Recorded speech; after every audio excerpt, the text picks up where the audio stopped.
10 अगस्त 2026 से लेकर 5 दिसंबर 2026 तक का समय सिंह राशि के जातकों के लिए एक बहुत ही खास और अहम समय साबित होने जा रहा है। 2 अगस्त की सुबह ब्रह्म मुहूर्त के अंदर राहु ने अपना नक्षत्र परिवर्तन कर लिया और अब वह धनिष्ठा नक्षत्र में गोचर कर रहा है। ज्योतिष के नजरिए से सिंह राशि के लिए जब भी राहु और मंगल का ऐसा दुर्लभ संयोग बनता है तो वह जीवन की दिशा को पूरी तरह से बदलने का दम रखता है। आज के इस ज्योतिषीय विश्लेषण में हम तथ्यों के आधार पर यह समझेंगे कि इन 125 दिनों के अंदर आपके करियर, आपके बिजनेस, आपके वैवाहिक जीवन और आपकी सेहत के अंदर क्या क्या बड़े बदलाव आने की संभावना है। हम उन सावधानियों और अचूक सात्विक उपायों पर भी विस्तार से चर्चा करेंगे जो इस ऊर्जा को आपके पक्ष के अंदर मोड़ सकते हैं। सबसे पहले हमें ज्योतिष के समीकरण को समझना होगा कि यह गोचर आपकी सिंह राशि पर इतना गहरा प्रभाव क्यों डालने वाला है। आप सिंह राशि के जातक हैं जिसका स्वामी सूर्य है।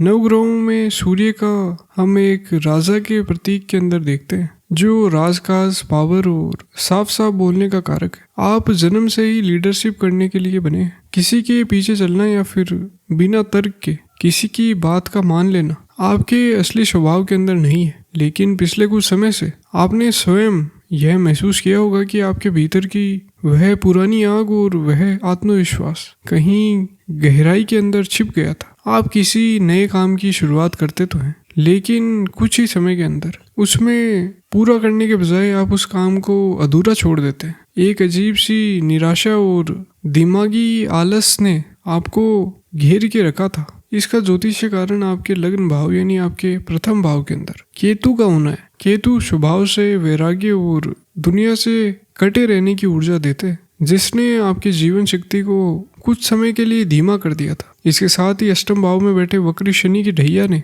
आपके आर्थिक मामलों और पारिवारिक रिश्तों के अंदर एक लगातार चलने वाला तनाव और उथल पुथल पैदा कर रखी है। लेकिन अब ग्रहों का ये खेल पूरी तरह से पलटने जा रहा है और आपको इसका सीधा फायदा मिलने वाला है। राहु आपके 7वें भाव में गोचर कर रहा है और अब वह धनिष्ठा नक्षत्र में प्रवेश कर चुका है। धनिष्ठा नक्षत्र का स्वामी है मंगल। सिंह राशि के जातकों के लिए मंगल कोई साधारण ग्रह नहीं है। आपकी कुंडली में मंगल 4थे भाव जो माता, प्रॉपर्टी, सुख और वाहन का स्थान है तथा 9वें भाव जो आपके भाग्य और धर्म का स्थान है, इन दोनों के स्वामी है। ज्योतिष शास्त्र में इसे आपका सबसे शक्तिशाली योग कारक ग्रह माना जाता है। ज्योतिष का एक बहुत ही सीधा सा नियम है कि राहु जिस ग्रह के नक्षत्र के अंदर बैठता है वह पूरी तरह से उसी ग्रह का रूप ले लेता है और उसकी ऊर्जा को कई गुना बढ़ा देते हैं। राहु एक माया ग्रह है और विस्तार है और अचानक मिलने वाला रिजल्ट का कारक है। जब यह राहु मंगल जैसे शक्तिशाली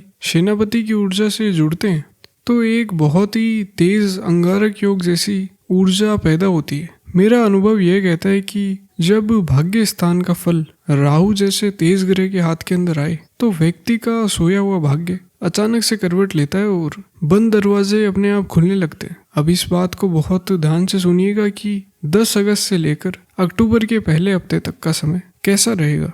इस समय के अंदर राहु धनिष्ठा नक्षत्र के 4थे चरण के अंदर गोचर करेगा जो सीधे तौर पर मंगल के प्रभाव के अंदर आता है। राहु आपसे 7वें भाव के अंदर बैठकर अपनी 7वीं दृष्टि से सीधे आपके लग्न भाव यानी प्रथम भाव को देख रहे हैं। इसका सीधा सा मतलब यही है कि प्रथम भाव में बैठा केतु उसकी वजह से जो आपके भीतर सुस्ती छुपी हुई थी या सुस्ती आप महसूस कर रहे थे, अब राहु की यह दृष्टि उसे पूरी तरह से खत्म कर देगी। आपका फोकस पूरी तरह से आपके लक्ष्यों पर केंद्रित हो जाएगा। आपके भीतर एक ऐसा जुनून और एग्रेशन पैदा होगा कि आप अपने रुके हुए कामों को पूरी करने के लिए किसी भी हद तक जाने को तैयार हो जाएंगे। आप फिर से पूरे आत्मविश्वास के साथ आगे बढ़ेंगे। अगर आप किसी भी तरह का व्यापार करते हैं तो 7वें भाव में बैठा ये राहु आपके बिजनेस के लिए बहुत ही अच्छे और नए रास्ते खोलने की ताकत रखता है। इस दौरान आपको विदेशी कंपनियों से, अनजान लोगों से या फिर दूर दराज के इलाकों से अचानक बड़े कॉन्ट्रैक्ट्स मिलने के बहुत ज़्यादा चांसेस हैं। खास तौर पर अगर आप ठेकेदारी, real estate, builder line, chemical या फिर कम्युनिकेशन के क्षेत्र से जुड़े हैं तो राहु की मंगल के साथ ये युति आपके बिजनेस को बहुत ऊंचाइयों पर लेकर के जा सकती है। राहु आपको रिस्क लेने का बहुत बड़ा सहारा दे रहे हैं और आपको इसका फायदा उठाना चाहिए। अक्टूबर से लेकर 5 दिसंबर तक के समय की बात करें तो इस दौरान राहु धनिष्ठा नक्षत्र के 3रे चरण में होगा जिसका उपस्वामी शुक्र होता है। नौकरी पेशा लोगों के लिए यह समय किसी बड़े मौके से कम नहीं है। शुक्र आपके 10वें भाव यानी करियर और आपके 3रे भाव यानी पराक्रम का स्वामी है। जो लोग लंबे समय से नई नौकरी की तलाश में या फिर जिनका प्रमोशन रुका हुआ था, उनके लिए यह एक बेहद ही अच्छा समय साबित हो सकता है। अगर आप इस समय के अंदर किसी इंटरव्यू के अंदर जाते हैं तो आपके पास होने के चांसेस बहुत ज़्यादा रहेंगे। इस दौरान आपके बात करने का तरीका बहुत कूटनीतिक और मीठा हो जाएगा। आपको अपने बॉस और पिता समान व्यक्तियों से बहुत अच्छा सपोर्ट और सही रास्ता मिलेगा। राहु 7वें भाव में बैठकर अपनी पंचम दृष्टि से आपके 11वें भाव को देख रहा है। 11वां भाव लाभ का, इच्छा पूरी होने का और प्रॉफिट का होता है। राहु यहाँ आपको थोड़ा बहुत पैसा नहीं देते, बल्कि कैश फ्लो को अचानक से बहुत बढ़ा देते हैं।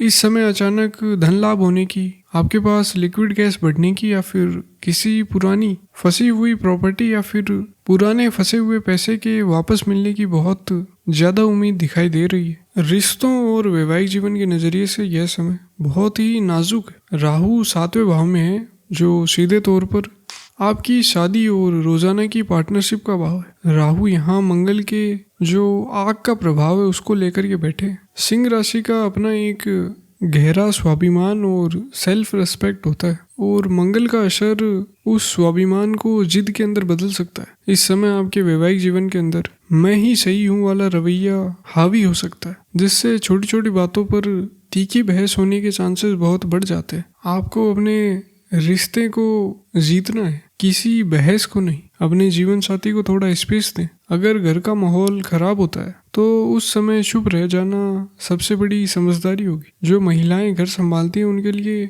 4था भाव एक्टिव है और एक्टिव होने की वजह से नई सुख सुविधाओं की बढ़ोतरी होगी। घर के अंदर नए गैजेट्स आ सकते हैं या फिर सजावट का काम हो सकता है, लेकिन राहु और मंगल की यह ऊर्जा आपको बिना किसी साफ वजह के गुस्सा दिला सकती है। अपने गुस्से पर कड़ा कंट्रोल रखें और अपनी इस ऊर्जा को घर के किसी क्रिएटिव वर्क के अंदर लगाएं। प्रेम संबंधों की बात करें तो राहु धोखा भी होता है। अगर पुराने समय के अंदर आपका कोई रिश्ता टूट गया था तो बहुत उम्मीद है कि वह इंसान इस दौरान आपकी जिंदगी के अंदर वापस लौटने की कोशिश करे, लेकिन जज्बातों में बहकर या जल्दबाजी में कोई भी फैसला लेने से बचें। विद्यार्थियों और युवाओं के लिए मंगल 9वें भाव का स्वामी है, जो हायर एजुकेशन को दर्शाता है। राहु इस ऊर्जा को बहुत बढ़ा रहा है। अगर आप विदेश जाकर पढ़ाई करने की सोच रहे हैं या फिर किसी बड़े एग्जाम की आखिरी राउंड के अंदर है तो यह समय आपको बहुत बड़ी कामयाबी दिला सकता है।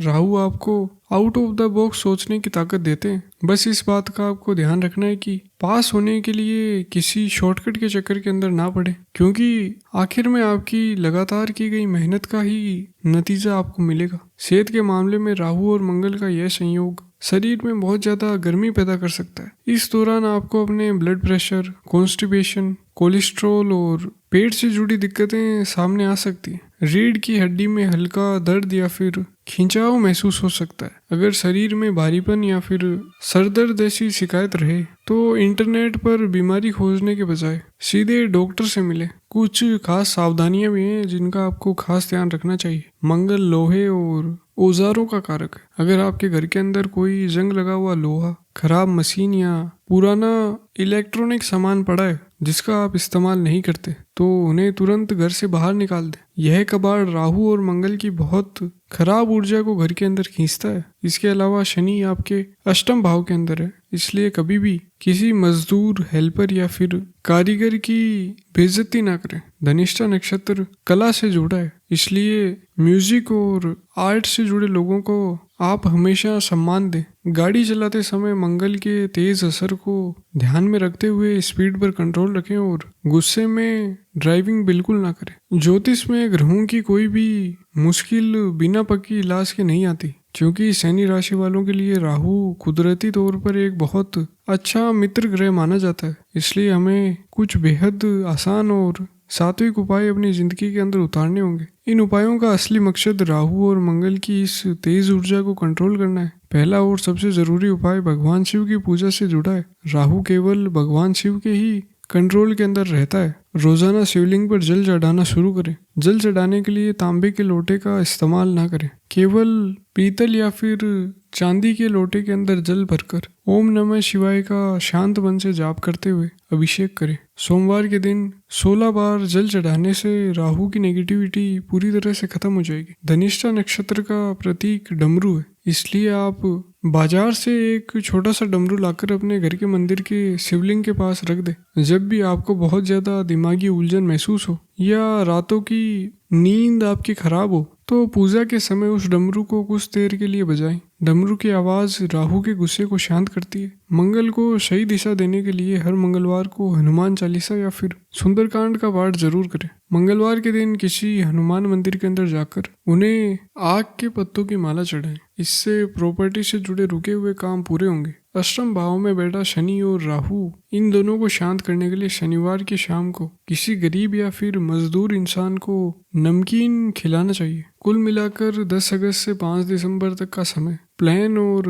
प्रिसाइज कैलकुलेशन के ऊपर टिका हुआ है। आपके पास मंगल का बहुत बड़ा सहारा है और राहु की तेज सोच है। अपने ईगो को अपने फैसलों के बीच ना आने दें। समझदारी से काम लें, रिश्तों को प्यार से संभालें और अपने करियर के लक्ष्यों पर पूरी तरह से फोकस रखें। आपका समय अच्छे रास्ते पर है। यह ध्यान रखें कि आप सेहतमंद रहें, बैलेंस में रहें और भगवान शिव का आशीर्वाद आप पर हमेशा बना रहे। धन्यवाद।